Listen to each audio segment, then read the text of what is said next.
paghabol niya, tapos libero. Tumama doon sa... Pero wala yan, normal lang yan. Ano lang yan, simple lang yan yung kaso nyo. Sa mga volleyball player talaga, minsan talagang habol ng habol ha. Ngayon, baka na tumama sa sahig, maaaring o kaya papilipit.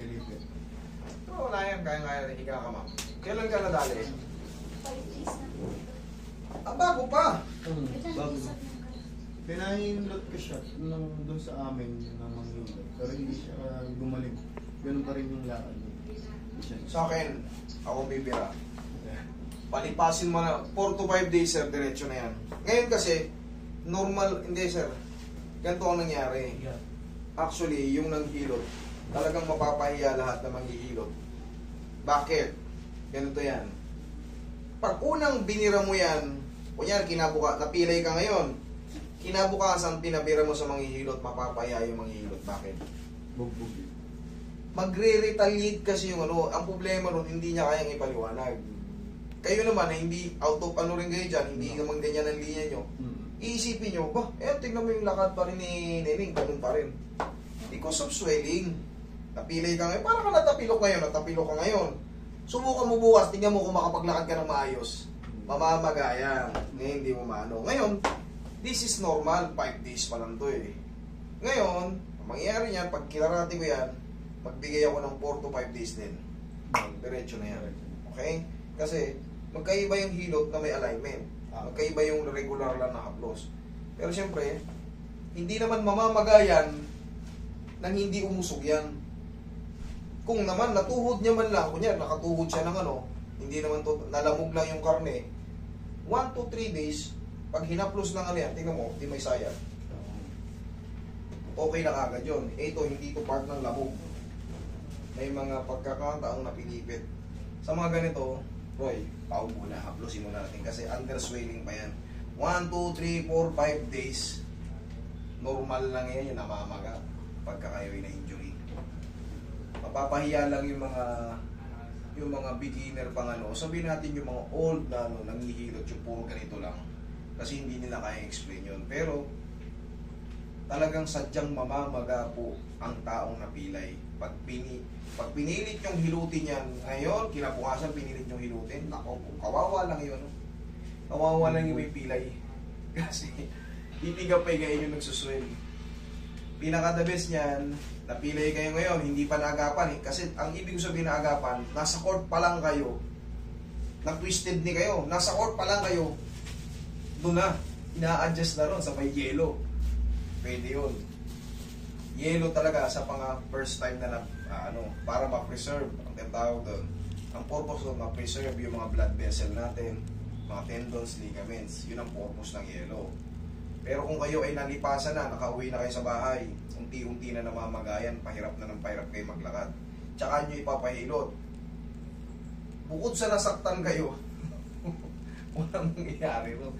Kailangan i-rest mo muna. Tiisin mo kasi lahat naman ng tao nai-injury. Basta player nai-injury. Hindi nga player, naglalakad nai-injury. Okay? Para lang sa kaalaman nyo. Palamputin ko muna yung mga masil-masil na nagtitigasan. Pero ito magkaiba to. Naka 5 days na. Ayan, mayroon na itong ma-adjust na to. Medyo hindi na galit yung swell. Pero yung kinabukasan, 1, 2, 3 days, galit na galit yung swelling.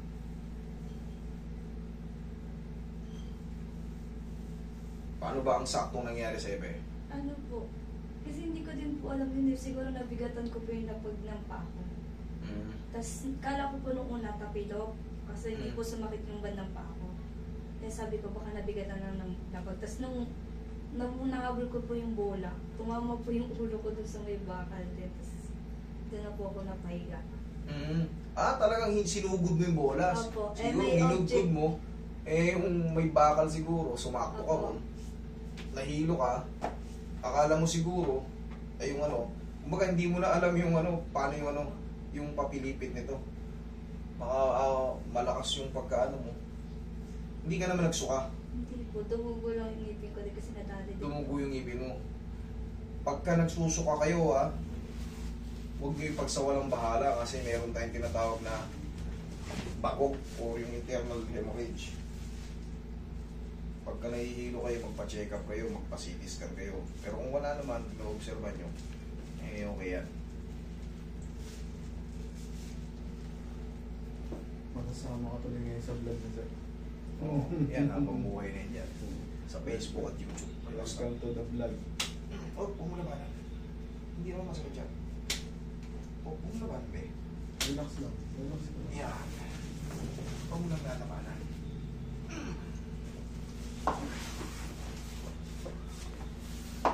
Okay mo yung towel, Roy. Sige, ano siya? Paano hindi siya nahihilang? Yan. Isa nga natin mga takbo. Relax naman. Sama.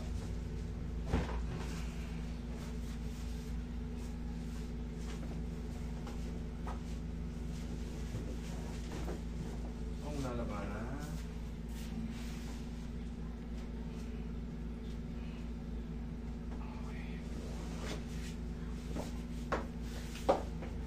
Las. Ulas.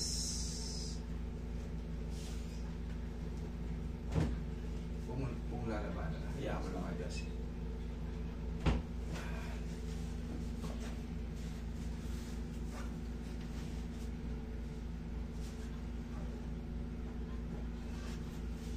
Wait lang. Tapos ito sir, 4 to 5 days, yan, diretso na to. Diretso na yan. Nagpalagyan. Oh.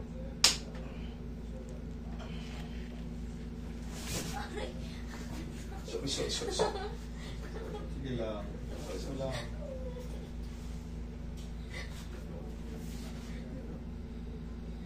Sorry. Hindi ko natanong na kung hanggang saan yung boundary yan. Try paging po pa.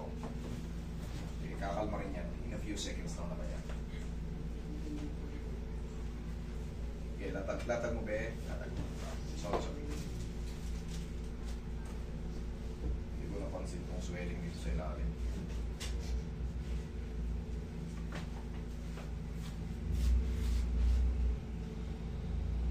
Latag mo pa be. Kaya pa yan. Sige. Yan. Sorry.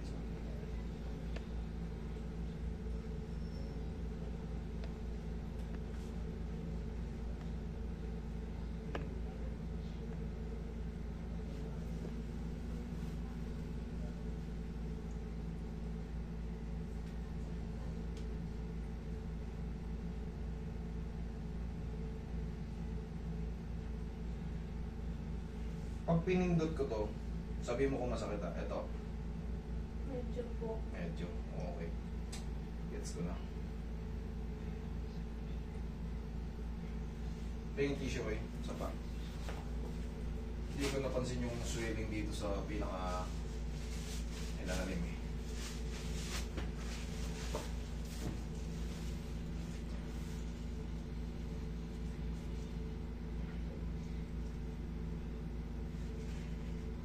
Okay, huwag mo lalabanan na. Yan, lamutan mo lang. Pipitikin ko lang ng isa.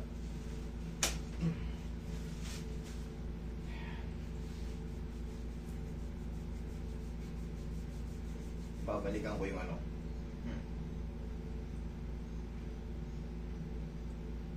Sakit? Hindi. Sorry. Hindi kanina, dito ko lang ginrip. Eh, sinubukan kung ano. Talagang yung swelling pa niya, nandiyan ba? Oo. Pero, pagka ganun pa man, 4 to 5 days diretso na yan. Tapos, lalagyan nyo lang muna ng bandage. Bakit?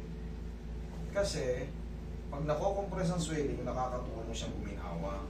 Tapos, kumbaga, defense mechanism natin to sa mga sasalubong sa atin na hindi ka tatabigin, basta-basta, hindi ka tutulak. Pag nakakita ka ng nakabandage, pinay-injury pala si ate. Strain mo lang. Muna kasi nilagyan ko ng bandage ng ano na maga. Usually naman talaga sa ano. Wag lang sobrang sikip. Tsaka, pag matutulog, tanggalin na. Tanggalin na pag matutulog. matutulog. Nakauwi na lahat galing sa school, papalit. Pero masikip yung pagkakalagay ko kaya gano'n. Oo, hindi. Siyempre yung bloodstream, mapipigil. Kaya madalas kong binibilin, yung blood circulation pag matutulog, kailangan malaya. Kasi baka pagising nyo ng umaga, hanggat wala naman kayong open wounds o bukas na sugat, huwag nyo nang takpan.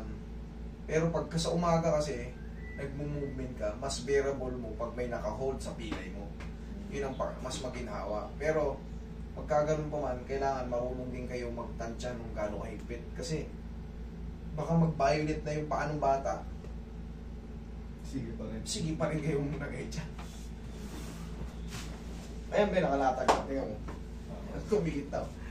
Hindi kasi, nag-sorry ako kasi nga, hindi ko in-expect na gano'n ang reaction niya kasakit. Pero siyempre kailangan mag-adjust yun eh. Pag hindi ko naman ginawa yun, katulad ginawa, hindi. O, ngayon, tingnan mo, nakalatag na. Diretso na. Talagang may pain lang talaga pagka in-adjust. Okay, be. Sige, nakap ka. Tapos, 1 week siya. Sabihin na natin 1 week. Dire-diretso na paggaling yan. Okay. Okay? Ako din magpapaano pero sa schedule na ako, sir. Kasi Oo, yung sige. ang sa akin naman kasi, ang problema